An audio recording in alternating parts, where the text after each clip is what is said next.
Boa tarde a todos. É uma alegria poder falar a esse grupo maior, mas já foi também falar ali para os teologandos, e ali o enfoque foi um pouquinho diferente. A gente estava tratando do tema da intenção, de como utilizar realmente os meios de comunicação para tornar a pregação do Evangelho mais efetiva. E quando fala em mídia, é bom a gente sempre distinguir, diferenciar o meio do conteúdo, né? O meio, quase todos eles são lícitos e é esperado que nós aprendamos a usá-los. Então nós falamos ali sobre a utilização das redes sociais. Eu compartilhei com os nossos amigos futuros pastores a minha experiência de ministrar estudo bíblico, inclusive pelo WhatsApp. Tem dado certo esse meio. Já faz anos que eu utilizo o YouTube, e criei um canal ali no YouTube e tenho divulgado vídeos especialmente relacionados com a temática do criacionismo, e graças a Deus tem dado certo, tenho conseguido divulgar mais o criacionismo, tirado assim aquela ideia de que isso seria assunto para meios acadêmicos apenas, né? Então a ideia de um jornalista é popularizar o conhecimento, e eu entendo que as mídias sociais, esses recursos modernos que Deus permitiu serem criados e desenvolvidos, foram dados para a igreja também, para que nós possamos alcançar o mundo com a rede, né? É interessante que a internet é uma rede, né? E a gente tem que ser pescador de seres humanos, né? Pescadores de homens, então por que não usar essa rede também? Então uma coisa é o meio tem que ser usado, e que bom que nós temos faculdades de comunicação, né? Nós temos essa veia comunicacional. Eu falei ali para o pessoal que participou do simpósio sobre HMS Richards e seu pioneirismo com o rádio. E aqui no Brasil, Roberto Rabelo, né, que também foi um pioneiro da comunicação, rádio, e inclusive enfrentou críticas na época e cumpriu perfeitamente bem o que Ellen White diz com respeito a isso. Ela fala que novos recursos, novos meios seriam descobertos com o tempo e deveriam ser utilizados, e que ninguém fechasse a porta pela crítica quando alguém quisesse usar esses meios novos, né? E foi assim, quando o rádio começou a ser utilizado, a TV também. A TV era demonizada, satanizada, né, no passado, e aí quando o pastor Campo Longo, por exemplo, né, um pioneiro da comunicação na TV, começou a utilizar esse recurso, houve quem criticasse. Internet, quando surgiu também, era uma novidade, muita gente não entendia muito bem esse negócio, e aí quem se atreveu a utilizar Twitter, Facebook, YouTube, né, naqueles tempos, isso há 10, 15 anos, também enfrentou críticas, e hoje a igreja usa isso de forma ampla, né? Então que Deus nos ajude a distinguir, a discernir o que é meio e o que é conteúdo. Eu creio sim que há conteúdos objetáveis, e não é à toa que eu escrevi esse livro aqui há 15 anos, nos bastidores da mídia, porque como jornalista eu estava preocupado sim com a recepção irrefletida de conteúdos. Não podemos confundir as coisas. Meio é meio, tem que ser usado com o nosso conteúdo.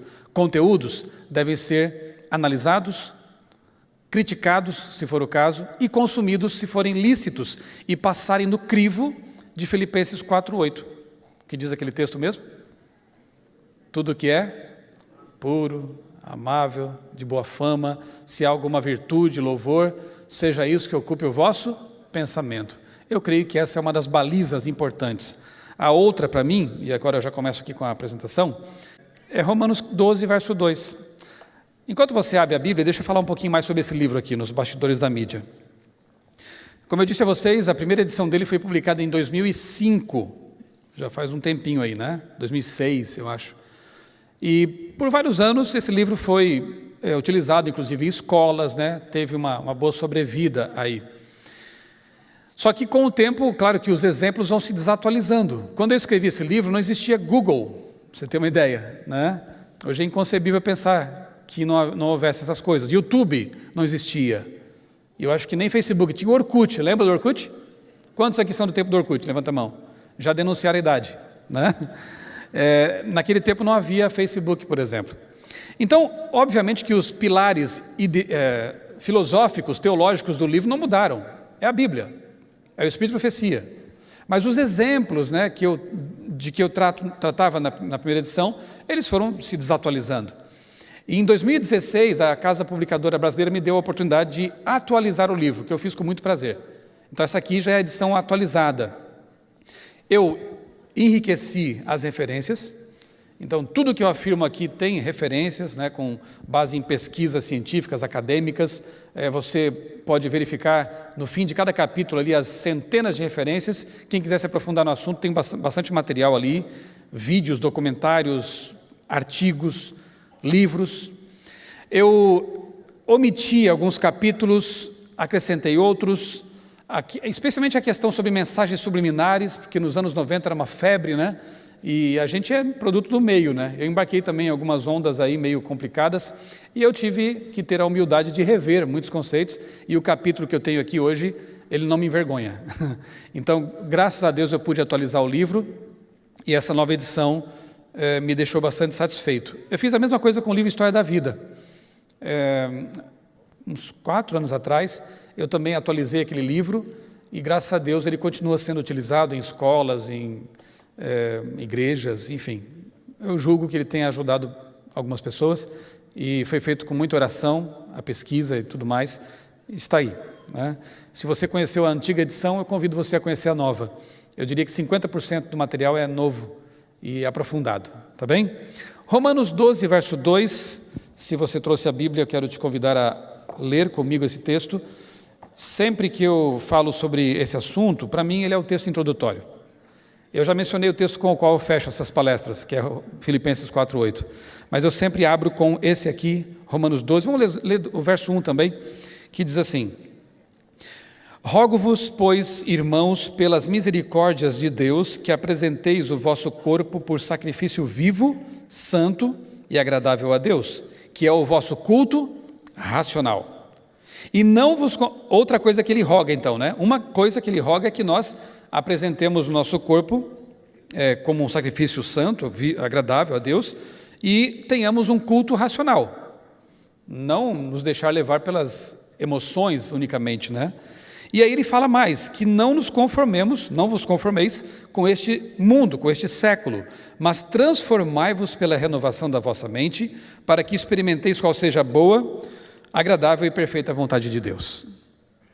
Se a gente começar do fim para o começo, a gente vai perceber que a pessoa que se deixa moldar pelas estruturas de pensamento deste mundo, deste século, vai perdendo aos poucos a capacidade de discernir a vontade de Deus. Então isso é muito sério. Esses versos aqui são muito sérios. Nós temos que ter sensibilidade espiritual para saber o que é a vontade de Deus. Concordam? Nós temos que, como diz o apóstolo Paulo também, desenvolver a mente de Cristo, ou seja, ter uma mentalidade bíblica. Mas há coisas que nos atrapalham nesse processo, e uma delas é permitir que o mundo formate o nosso pensamento. Eu gosto de ilustrar essa passagem com essa foto aí. Um pão. Veja que é um pão integral, para ser mais saudável, já que ele falou em sacrifício santo, agradável a Deus, né? Então passa pela comida também. Eu não sou bom em culinária, mas eu assisto, né? Minha esposa, minhas filhas, quando fazem pão, a massa, obviamente, é mole, ela é amorfa. Quando você coloca numa forma redonda e põe para assar, aquele pão vai ter que formato? Redondo. Se você põe uma forma retangular, obviamente, ele vai ter um formato retangular. A palavra aqui, usada por Paulo, ela tem que ver com molde e com forma, que é a mesma coisa. Algumas versões, inclusive, trazem, não vos conformeis com este século. Outras dizem, não vos amoldeis com este mundo. Hoje poderíamos usar, quem sabe, a palavra formatar, né? Que é tão na moda, né? Não permitam que a mente de você seja formatada pelos padrões de pensamento deste século, deste mundo. Então, as pessoas que têm contato constante, e hoje quem não tem, com filmes, séries, leituras, resumindo, conteúdos, né, que refletem os padrões de pensamento seculares, e muito pouco tempo com a Bíblia, com os livros da igreja, com conteúdos ditos espirituais, serão formatadas por que tipo de pensamento? Diga-me com quem andas, que eu direi quem tu és, né? Essa frase vale também para isso, né? Então, a questão aqui é de formatação, molde, forma. Por isso, É como dizia mesmo o Jung, né? Nós nascemos originais e morremos cópia. Não é verdade? Todos aqui nascemos com um HD cerebral zerinho. Tem algumas influências epigenéticas ali e tal, mas de modo geral nascemos com esse HD limpinho, zero. À medida que o tempo passa e vamos acumulando informações, esse HD vai sendo formatado, né? E vai depender, a sua vida espiritual vai depender em grande medida do tipo de conteúdo que você coloca ali dentro. Ah, mas será que nós somos tão influenciáveis assim? Daqui a pouco eu vou mostrar algumas pesquisas aí que colocam em xeque a ideia de que nós temos total controle, né? Claro que Deus respeita o nosso livre-arbítrio, nós temos grande capacidade de escolha, sim. Escolham hoje a quem vocês querem servir, se aos deuses ou se ao Deus, né, de Israel. Nós podemos escolher, mas os conteúdos com os quais temos contato, eles vão também nos influenciar de alguma forma, em alguma medida. Não fosse assim, Deus não nos daria um livro para estudar. Não fosse assim, Deus não apelaria para que nós estudássemos esse livro, porque essa batalha ideológica, cujo campo de batalha é a mente, ela é intensa. E nós podemos usar o livre-arbítrio, então, no sentido de escolher os conteúdos que vão fazer parte desses pensamentos, né? No meu livro eu começo, os primeiros capítulos, o primeiro capítulo, ele é bastante filosófico, os outros são mais práticos. Então eu trabalho com a ideia da batalha dos ismos, no primeiro capítulo nos Bastidores da Mídia. Quais são esses ismos, essas filosofias, que competem com o cristianismo? Eu trabalho esse conceito no primeiro capítulo e depois eu só vou desenvolvendo, mostrando como que o cinema faz isso, como que os filmes, as séries, as histórias em quadrinhos, a música, como que essas mídias, que em si são neutras e podemos usar, mas como que elas têm sido utilizadas aí fora para formatar mentalidades, para disseminar ideologias e assim por diante. Então está ali. O cristianismo tem sido atacado por essas ideologias: relativismo, evolucionismo, marxismo, espiritismo e erotismo. Só 5? Não, tem muito mais, mas me deram só 40 minutos. E eu já gastei uns 15 nessa introdução. Agora começa a palestra.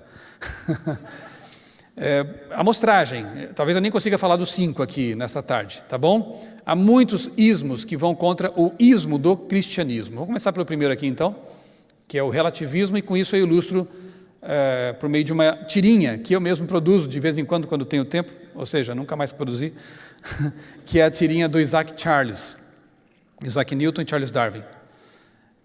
A ideia de que a verdade não existe é uma ideia bem pós-moderna, bem pantanosa, bem difícil de lidar com ela, porque quando no tempo do modernismo você dialogava com alguém, pelo menos havia bases sólidas. Eu sou cartesiano, eu sou ateu, eu sou cristão, e aí pelo menos havia uma base racional para se discutir. Agora não, a ideia é cada um tem sua verdade e se você é feliz com isso, beleza, né? E aí alguém diz assim: em meu livro afirmo que aí o Charles diz: mas não existem verdades absolutas, Isaac? E essa aí que você disse, é verdade ou não? É a melhor forma de você confrontar um relativista, né?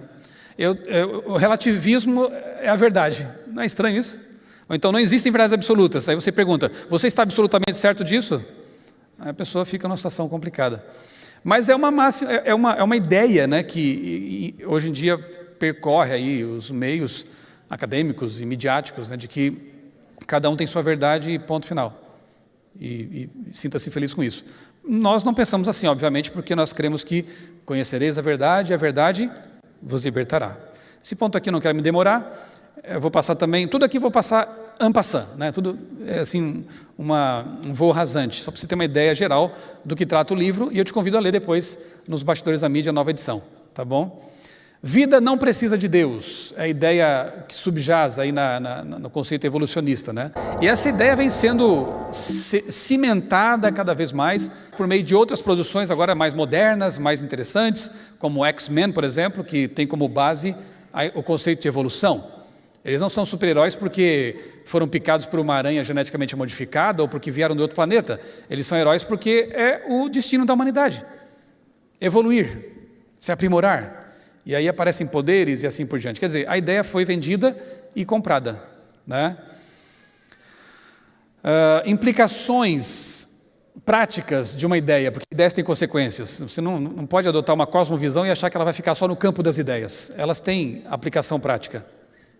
Prova de que influenciam mesmo, né? Essa nota que eu vou ler para vocês agora foi publicada na revista Galileu, alguns anos atrás. E veja o que diz. O seu namorado tem essa mania, essa péssima mania de olhar disfarçado quando passa uma mulher atraente? Culpe a seleção natural, como quase tudo que tem relação com o comportamento sexual masculino e feminino. Ao longo da evolução humana, o macho se destacou por sua capacidade de visão. Então, você pode até dar um beliscão bem forte em seu namorado, marido, pretê, mas saiba que as raízes de seu comportamento estão naquele antepassado caçador de milhares de anos. Isso também confirma o que você já sabia. Seu namorado é um pouquinho troglodita. Conveniente, né? O cara chega lá com uma marca de batom no colarinho, a esposa pergunta, o que é isso aí? Ele vai dizer, olha, não é minha culpa, são os meus genes. Você sabe que a evolução fez com que o homem ele se destacasse por essa capacidade de espalhar seus genes. Quer dizer, uma hipótese é usada para justificar um pecado. E muita gente pensa assim, né? Então, quando eu falo sobre julgo desigual para os jovens, eu digo, com quem você prefere casar? Com uma pessoa que tem essa mentalidade ou com um jovem que, embora tenha suas lutas no campo moral, de pureza e tal, mas ele procura em Deus ser fiel e puro? Quem você prefere? Aí você vê que o julgo desigual não é só a conversa do século passado. Ele tem uma razão de ser, né? Bem, existem algumas relações também proféticas, eu não tenho tempo de me estender nisso aqui, mas é interessante notar que Charles Darwin começou a escrever seu livro em 1844. O que esse ano te diz? Né? Eu não vejo coincidência. Quando eu analiso, por exemplo, que o Manifesto Comunista foi publicado em 1848, que o Espiritismo moderno começa também a sua história em 1848, e outras coincidências mais, eu percebo que o século XIX, ali, meados do século XIX, tem alguma coisa de especial nas profecias, e tem. Deus desperta um movimento poderoso para restaurar verdades, inclusive a do criacionismo, e o inimigo tenta abafar esse movimento com outras ideias que vão contra a cosmovisão cristã criacionista. É interessante notar isso. Relação também com o Espiritismo, o livro dos Espíritos menciona o evolucionismo, está tudo interligado, né? Tudo imbricado. Por quê? Porque a mente por trás, orquestrando tudo, é a mesma. O segundo ismo que combate o cristianismo, Espiritismo. Se um ensina que a vida pode surgir sem Deus, o outro ensina que a vida eterna não depende de Deus. Porque você teria sido criado, ou surgido, sei lá, com uma natureza imortal, uma alma imortal. E isso, obviamente, vai totalmente de encontro ao que a Bíblia ensina, né? Disse-lhe Jesus, eu sou a ressurreição e a vida. Quem crê em mim, ainda que esteja morto, viverá. Quem crê e aceita a Cristo, terá a vida eterna. Você não é imortal, nós somos mortais. E nem na eternidade seremos imortais. Como assim? Se você estiver conectado à fonte de vida, você é imortal. Mas se você se desconecta, é como um celular. Tem uma carga ali de bateria por algumas horas, mas depois acaba. Então lá no céu teremos que comer o fruto da árvore da vida. Símbolo da nossa dependência da fonte de vida. Nós não somos independentes, nunca seremos. O grande conflito começou com essa ideia de independência. Daqui a pouco eu vou voltar a esse ponto aí. Mas o que ensina a mídia hoje, né, os conteúdos midiáticos, né, de modo geral, todos, praticamente todos, trazem sempre uma pitada ou uma dose cavalar de espiritismo.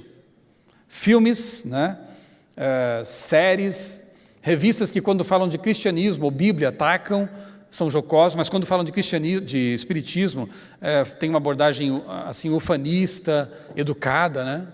Olha aí. Ciência espírita, como se isso fosse uma ciência, né? Histórias em quadrinhos que já abordaram e têm abordado temáticas espiritualistas, de reencarnação, de bruxaria, inclusive na Turma da Mônica, histórias em quadrinhos nacionais, né? Tem isso aí. Olha o título dessa história em quadrinhos da Magali. Reencarnação, é uma cartilha, praticamente. Como eu disse, séries, desenhos animados, Noiva Cadáver, olha aí.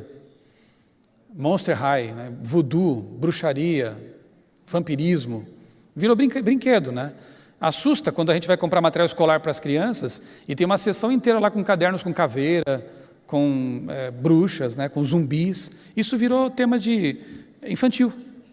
Normalizaram aquilo que na minha infância dava medo. Ou vai dizer que não era assim na sua também? Falava em bruxa, a gente sai correndo de medo, né? Falava em vampiro, hoje as meninas querem casar com os vampiros, né? Hoje os moleques querem ser bruxos. Eu li uma vez uma reportagem sobre o Harry Potter, aliás, essa onda toda começou lá, né? Com esse bruxinho aí, né? Depois Crepúsculo, depois Fallen, que é uma série que tem que ver com anjos caídos. Graças a essas produções que foram arrasa-quarteirão, gerações passaram a ter intimidade com temas que são satânicos, né? E querer ser essas coisas. Olha a propaganda dessa série Fallen. Se você já se apaixonou por um vampiro, espere até conhecer um anjo. Só que nessa série, o anjo a que se referem, os anjos são anjos caídos. A série trata de anjos caídos, que eles perderam o seu lugar no céu, querem reconquistar o lugar porque eles foram injustiçados. Olha a que ponto chegou. Essa geração que leu Fallen foi preparada lá com Harry Potter, né? Desde a infância. E algumas crianças queriam ser bruxos porque queriam punir a professora que deu nota baixa, por exemplo, na escola. Eu queria aprender aquele encantamento lá para poder fazer a minha professora sofrer porque ela me deu nota baixa. Então, flertando, brincando com coisas perigosas que a Bíblia condena claramente. Eu não vou nem ler esse texto, você conhece bem, Deuteronômio 18, ali Deus considera abominação esse negócio de necromancia, de consultar os mortos. Por que é abominável? Porque quando você tem contato com isso, não é com mortos, é com os demônios. Então Deus não pode tolerar esse tipo de coisa. Mas é só um filmezinho. Não vos conformeis com este século, mas transformai-vos pela renovação do vosso entendimento. Então, se você começa a acostumar com isso, vai achar esse texto aí um absurdo, uma intolerância, é contra a liberdade religiosa. Está vendo? Ellen White escreveu: e o que dizer dos livros? Eu acrescentei filmes ali, pode ser também séries, enfim, conteúdos, né? O que dizer de conteúdos de magia? O que você tem lido ultimamente? Como tem empregado seu tempo? Tem procurado estudar as Sagradas Escrituras para que possa ouvir a voz de Deus falando através de sua palavra? O mundo está cheio de livros que espalham as sementes da incredulidade, infidelidade e ateísmo. Em maior ou menor grau, você pode estar aprendendo as lições desses livros de magia. O que eles fazem? Afastam Deus da mente e separam a pessoa do verdadeiro pastor. O que a magia faz? Afasta Deus da mente. E a maior parte das produções hoje, que já tem evolucionismo lá, que já tem conceitos espiritualistas, também tem magia, não é? E a ciência, muitas vezes misturada com magia, dando uma cara mais apresentável àquilo que no passado era realmente bruxaria aberta, né? Então hoje a magia é chique e perfumada, mas é magia. Segundo Ellen White, afastam Deus da mente. O outro ismo que compete com o cristianismo, esse é complicado, né? Eu não vou me ater aqui à filosofia em si, tá? As nuances que há, eu não ignoro isso, né? Aplicações até positivas. Eu fui católico da teologia da libertação. Então, e eu estudei numa federal e fui lobotomizado. Levou tempo para eu cair na real. Aprendi lá uma série de coisas. A escola de Frankfurt era a nossa base ideológica para as matérias de teoria da comunicação, por exemplo. Então, eu fui doutrinado. Não venho dizer que não tem doutrinação aí fora, porque tem. Espero que aí fora só. Mas enfim, eu quero me deter aqui naquilo que o marxismo interfere com conceitos cristãos preciosos para nós, como o casamento, por exemplo, como o conceito de sexo masculino e feminino e outras cositas más. Por exemplo, aqui, Engels, o amigão de Marx, naquele livro ali, Origem da Família, escreveu o seguinte, olha que coisa séria. Quando o casamento monogâmico aparece pela primeira vez na história, não é uma reconciliação de homem e mulher. Bem pelo contrário, o casamento monogâmico vem à cena como a subjugação de um sexo pelo outro. Ele anuncia um combate entre os sexos desconhecido durante todo o período da pré-história anterior. Olha as ideias ali, né? Você mistura uma série de coisas, e inclusive o evolucionismo, porque, claro, o próprio Marx, ele dedica seu livro, quer ver? Numa nota introdutória da segunda edição do Capital, Karl Marx escreveu a Charles Darwin, de um autêntico amigo seu. E Engels disse o seguinte, que quando ali Marx morreu, um punhado de gente foi lá participar do sepultamento, o Engels estava lá, amigão dele. Ele disse o seguinte, que Darwin mostrou a lei do desenvolvimento da natureza orgânica e Marx da natureza humana. Há vários autores que não são nem cristãos, como é o caso de José Oswaldo de Meira Pena, da UNB, que perceberam essa ligação que há entre marxismo, na raiz, e evolucionismo. A ideia de luta de classes e por aí vai. Ele fala isso aqui. Outro, nessa biografia de Darwin, Paul Johnson fala também dessa ligação entre marxismo e evolucionismo. Interessantes esses autores. E Ellen White, se não fosse profetisa, seria uma tremenda socióloga, uma tremenda analista política, mas como eu sei que ela não foi nada disso, eu só posso ficar com a ideia de que ela foi uma profetisa, porque ela antecipou tantas coisas, né? Nesse texto aqui do Patriarcas e Profetas, olha o que ela escreveu. Alguns pretendem que a espécie humana necessita não de redenção, mas de desenvolvimento, que ela pode se aperfeiçoar, elevar-se, regenerar-se. Não é isso que ensinam o evolucionismo, o espiritualismo e o marxismo? O evolucionismo diz, você sem Deus vai evoluir. A espécie humana, as espécies estão evoluindo. E geralmente quando falam em evolução, eles pensam em evolução ascendente, né? X-Men. Não é isso que ensinam os espiritualistas, que nós vamos, por meio de reencarnações sucessivas, aprimorar nossa alma e chegar a um nível de iluminação, talvez como Buda, Jesus Cristo e outros grandes? E não é isso que ensinam os marxistas, que nós temos que tomar as rédeas da sociedade e, por meio da revolução, promover o aprimoramento social? Sinto desapontá-los, mas nada disso era certo. 6.000 anos de história estão provando isso, né?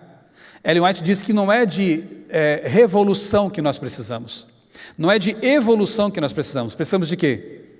Redenção. Redenção. A humanidade não tem poder para regenerar-se. Não tende a ir para cima, para o que é divino, mas para baixo, para o que é satânico.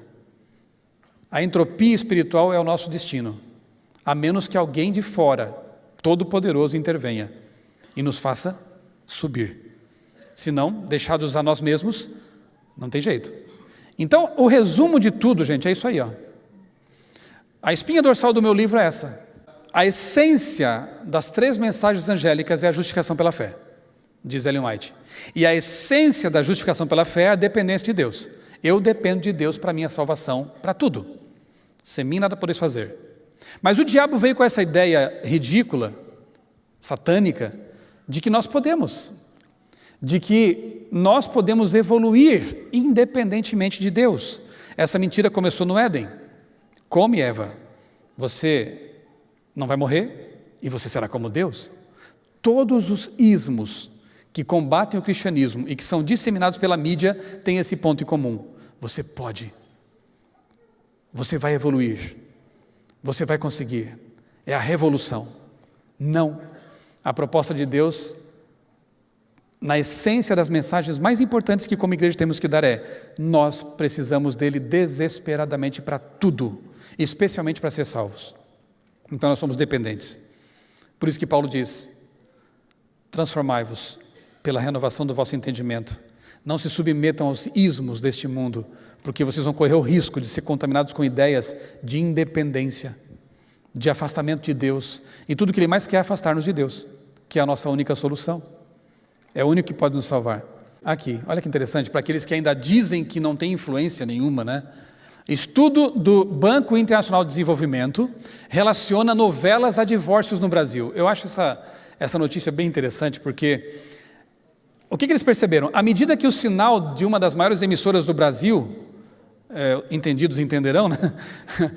Foi chegando às cidades do interior, o número de divórcios foi crescendo. Olha aí, hein?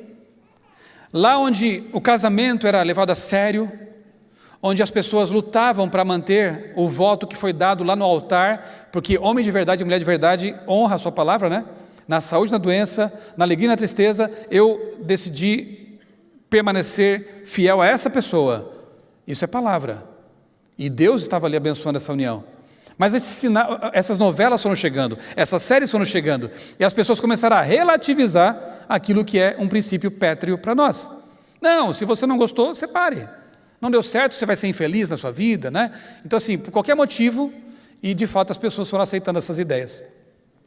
O relativismo, o desvirtuamento da moral começou a mudar o pensamento das pessoas. E essa é mais recente, ó. Essa faz 2 semanas que eu até publiquei lá no meu blog.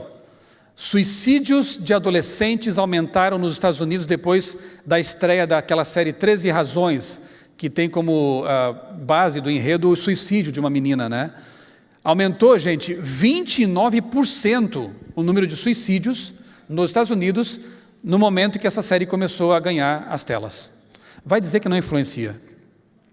Mas todo mundo vai se suicidar porque assistiu? Não, é óbvio que não. Mas há pessoas que vão, que têm predisposição para isso. Como a gente falou de manhã lá no simpósio, né? Todo mundo que assiste pornografia vai se tornar serial killer. Não, mas alguns vão, né? Alguns vão se tornar viciados. Todo mundo que toma ali, bebe socialmente uma cervejinha vai se tornar alcoólatra. Não, mas muitos vão. Então por que começar? 29% de aumento. Muitos jovens se sentiram motivados, estimulados a praticar o suicídio. E tem gente que responsavelmente diz que não, a mídia não influencia. Os conteúdos da mídia não têm nenhuma influência sobre nós, porque nós temos total livre-arbítrio. Quem dera fosse assim, né? Tanto não é assim que Deus nos adverte. Tudo que é puro, tudo que é amável, né? Romanos 12:2.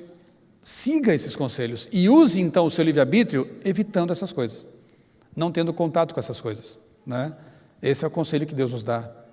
Já estudaram sobre isso? A janela de Overton é um estudo bem interessante, proposto por Overton, e ele diz o seguinte, que, por exemplo, aqui ele usa o exemplo do aborto, né?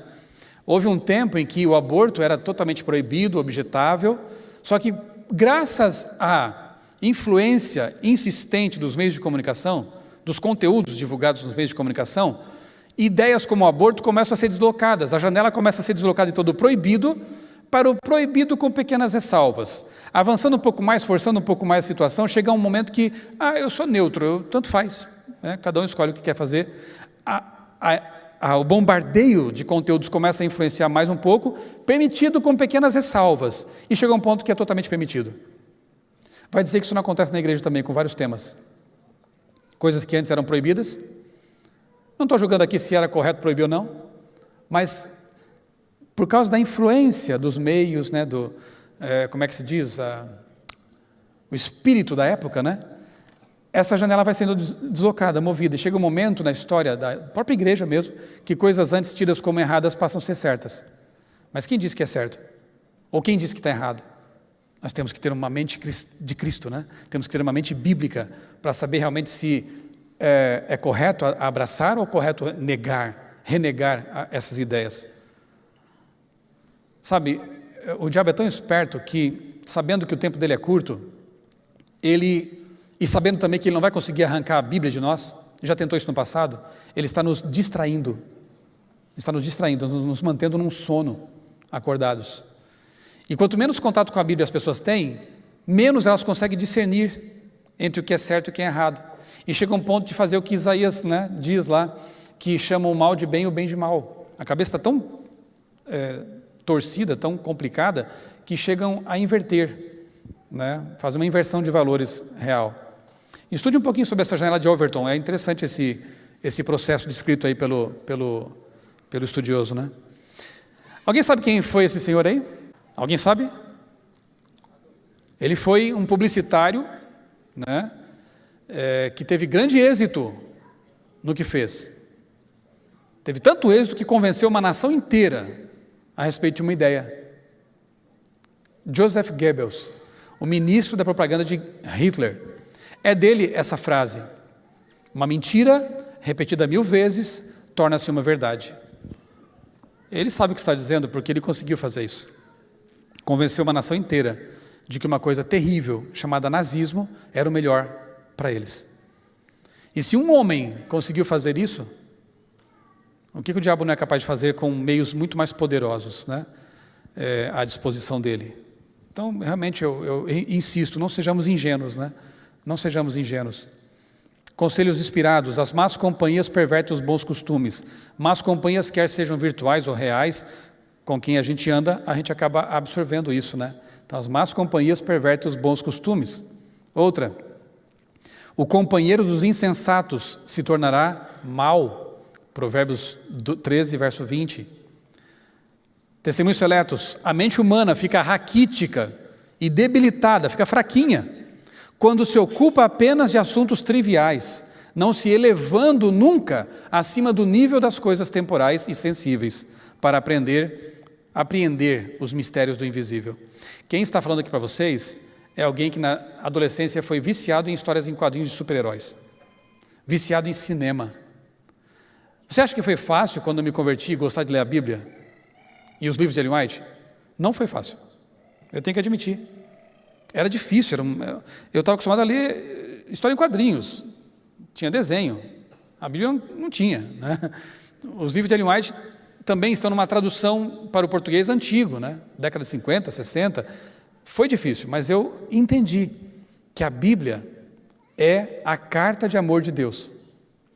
Eu entendi que a minha vitória espiritual dependia de ter intimidade com o Deus da carta de amor, e eu precisava conhecê-lo, e eu insisti, eu orei, Senhor, me ajuda a gostar do teu livro, me ajuda a gostar de ler os livros de Ellen White, esse tesouro, esse presente que tu deste à igreja. E Deus foi mudando o meu gosto, Deus foi mudando o meu paladar, aliás, literalmente, né? A minha dieta também mudou bastante, depois que eu conheci a mensagem adventista. Deus foi mudando, e hoje eu não consigo passar um dia sem ler a palavra de Deus, não consigo ficar um dia sem ler a Bíblia. É uma necessidade, tanto quanto escovar os dentes, quanto comer, eu preciso, e eu gosto, faz bem. É difícil explicar o fenômeno, né? Só experimentando mesmo, de você dedicar ali alguns minutos para, com calma, demoradamente, absorver o texto, o conteúdo, a mensagem, e encontrar Jesus ali dentro das palavras, e permitir que Ele faça parte da sua vida. Isso é um milagre, e se Ele fez em mim esse milagre, Ele pode fazer na vida de vocês também, de qualquer um. E eu tenho certeza que quanto mais contato com a Bíblia e comunhão com Deus, menos gosto haverá por essas coisas que Ellen White chama de palha, triviais, sem valor. Mas se a gente encher a mente apenas de coisas triviais, o gosto pelo sagrado vai sendo diminuído. É uma batalha. Percebe aqui o seu livre-arbítrio? Onde que ele está? Na escolha dos conteúdos. Ali está o livre-arbítrio. Eu escolhi. Era gostoso no começo? Não. Mas é como aquela coisa, né? Você vai ao médico e ele te receita uma injeção. Quem gosta de injeção aqui? Levanta a mão. Mas você não vai tomar? E se eu estou dizendo para você que a Bíblia é o remédio, você não vai tomar? A vida eterna depende disso. No começo pode ser que você não goste. A injeção não vai gostar nunca, mas a Bíblia você vai gostar com o tempo. Esses livros espirituais você vai gostar, porque você vai percebendo como ali está um tesouro inestimável, né?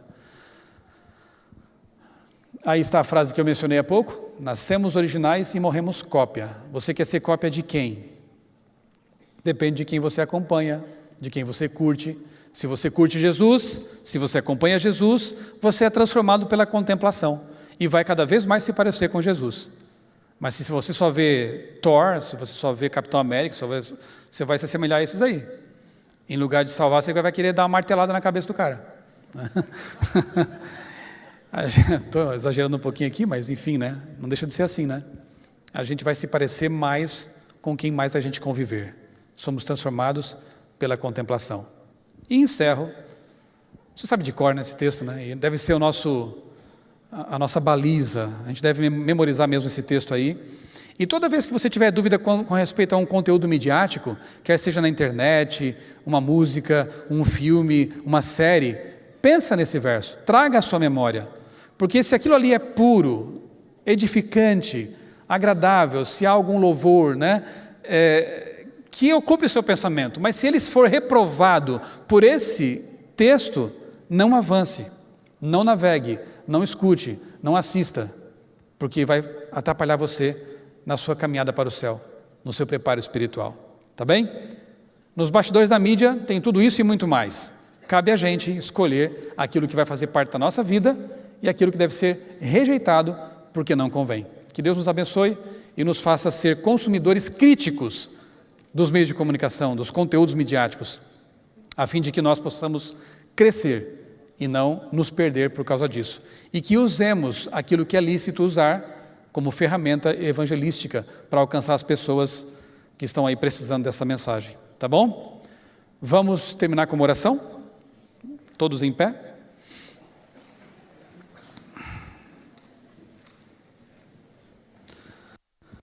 Grandioso Deus, nosso Pai, nosso Criador, nós te louvamos, Senhor, porque em tua infinita bondade nos deste a tua palavra, a revelação, e por meio dela podemos tomar decisões sábias e nos aproximar mais de ti, sentindo assim o desejo de estar preparados para a volta de Jesus.